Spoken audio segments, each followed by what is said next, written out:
Hello students, all of you are most welcome to my YouTube channel Deep Edu Zone, and I am your host as usual Deepak Kumar. Today in this video I am going to tell you about how to find out the answers from the stanza. तो आज हम बताने जा रहे हैं आपको कि board exams में जो क्वेश्चंस पूछे जाते हैं स्टेंजा बेस्ड क्वेश्चन, उनके आंसर किस तरीके से देने चाहिए। तो बने रहिए इस वीडियो में। तो मोस्ट इंपॉर्टेंट क्वेश्चंस हम बताएंगे आपको, क्योंकि ये जो वीडियो है बोर्ड एग्जाम्स में पूछे गए बेस्ड इंपॉर्टेंट क्वेश्चंस पर आधारित है। तो ये 9th 10th 11th 12th सभी के लिए इंपॉर्टेंट है। तो देखिए, डस्ट ऑफ स्नो, जैसे कि एग्जाम्पल दे दिया कि हमने आपको एक पोएम से डस्ट ऑफ स्नो की कविता लिए। द वे आ क्रो, जिस तरीके से कौवे ने शुक डाउन ऑन मी, मेरे ऊपर हिलाकर गिराई। द डस्ट ऑफ स्नो, बर्फ की फुहार गिराई। कहाँ से गिराई? From a hemlock tree, hemlock के पेड़ से गिराई। हैज गिवन माई हार्ट, इसने मेरे हृदय को दे दिया। अ चेंज ऑफ मूड, मतलब एक बदलाव ला के दे दिया। एंड सेव्ड सम पार्ट, और कुछ हिस्सा बचा लिया। ऑफ द डे, उस दिन का। आई हैड डूड, जिसे मैंने बर्बाद कर दिया था। ये मैंने कौन है? कवि। ठीक है, तो अब शुरू करते हैं इसके question. What does I stand for? I किसके लिए आया? I stands for the poet. I किसके लिए आया?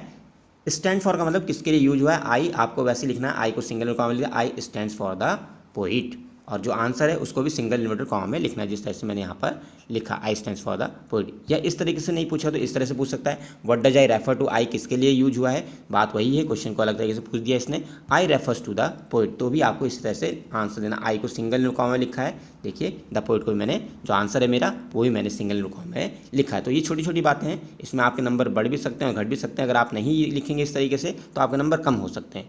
या who is I in the poem, I किसके लिए आया है? आई कौन है? I is use for the poet. तो तीन तरीके मैंने आपको दिखाए। इन तीनों तरीकों में जो क्वेश्चन है सेम ही है, बस पूछने का थोड़ा सा तरीका अलग है और आपको आंसर उसी तरीके से लिखना है। अगला जो क्वेश्चन है, find the word from stanza having meaning held in regret. अभी मैंने मीनिंग बताया था, तो आप वीडियो को बैक करके देख सकते हैं। तो हेल्ड इन रिग्रेट कौन सा ऐसा वर्ड था जिसका मतलब पश्चाताप में व्यतीत कर रहे, पश्चाताप था, पश्चाताप में रहना। तो रूड वर्ड था। तो मैंने क्या करा, जो पोएम में जो वर्ड आया रूड, रूड को सिंगल कॉमा लिखा, rude means held in regret. तो ये जो क्वेश्चन होता है ये इसमें सिनोनिम पूछ सकता है, सिनोनिम माने सेम मीनिंग, या एंटोनिम अपोजिट वर्ड पूछ सकता है। तो रूड, रूड का मतलब है हेल्ड इन रिग्रेट, रूड का मतलब है पश्चाताप में रहना। What do you understand by dust of snow? एक क्वेश्चन होता है what do you understand by, क्या समझते हैं आप डस्ट ऑफ स्नो? या कोई लाइन दे देगा, कोई फ्रेज दे देगा, यहाँ पर डस्ट ऑफ स्नो से क्या मतलब है, तो इसका आंसर किस तरह से लिखना है? इसका आंसर इस तरह से लिखना है, डस्ट ऑफ स्नो, उस लाइन को, इस फ्रेज को आप सिंगल कॉमा में लिखो। Dust of snow means small particles of snow. Dust of snow का मतलब क्या होता है? छोटे छोटे बर्फ के कण। अगला question, who Shuk down the dust of snow? Dust of snow किसने हिलाकर गिराई? The crow Shuk down the dust of snow. तो हु वाले में क्या होता है, केवल आपको नाम लिखना होता है।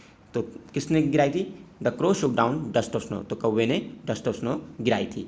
अगला क्वेश्चन है जो मोस्टली रिपीट होता है, from which poem has given stanza been derive, कि दिया हुआ स्टेंजा कहाँ से, डिराइव मीन्स टेकन, लिया गया, या नेम द पोएम मतलब कविता का नाम पूछा है।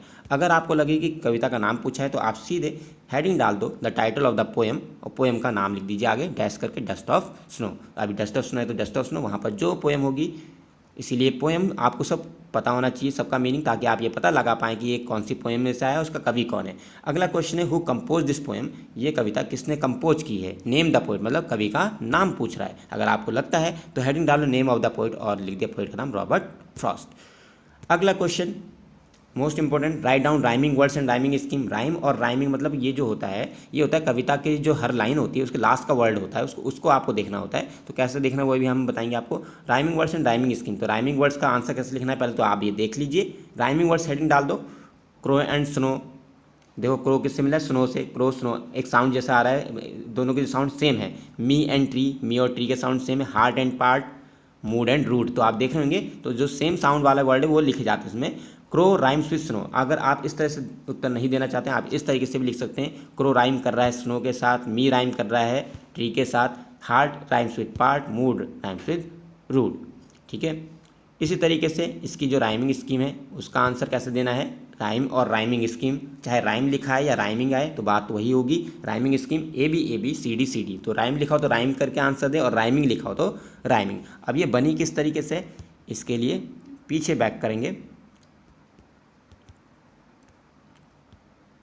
तो सीधे चले जाते हैं पोएम में, ये आया। ठीक है, तो आपने देख लिया कि किस तरीके से आंसर लिखने हैं, आप इन नोट भी कर सकते हैं अपनी नोटबुक में।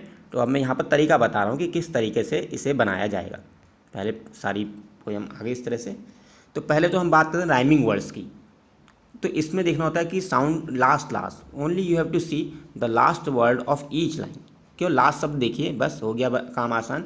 जो क्रो किससे मिला, देखिए क्रो स्नो, मी ट्री कैसे मिला, क्रो ओ की साउंड आई, क्रो स्नो, स्नो में भी ओ की साउंड आ रही, मी में ई की साउंड आ रही, ट्री में भी ई, मी ट्री। हार्ट ट का साउंड आ रहा है, हार्ट पार्ट। मूड ड का साउंड आ रहा है, मूड रूड। तो ये हो गए rhyming word, crow snow me tree heart part mood rude. अब राइमिंग स्कीम क्या होती है, ये तो हो गए राइमिंग वर्ड, ये हो गए राइमिंग शब्द, मतलब जो एक दूसरे से राइम कर रहे हैं, अब इनका जो साउंड है मिल रहा है।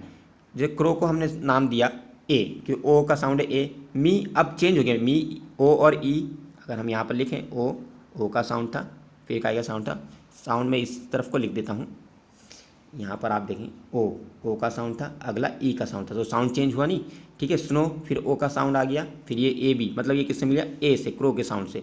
ट्री किसके साउंड से मिला, जो ई का साउंड था मी के बी से, तो यहाँ पर क्या गया ए बी। देखिए क्रो को हमने नाम दिया ए, मी चेंज हो गया तो हमने ए के बाद आ गया बी। स्नो का साउंड फिर से मैच कर गया क्रो के साउंड, तो ए नाम दिया था ए बी। ट्री का साउंड मैच करें मी से, जिसे हमने बी का नाम दिया था ए बी। इसी तरीके से मूव ऑन करते हैं, ए बी ऊपर का बन चुका है। अगर हम अगला साउंड देखें,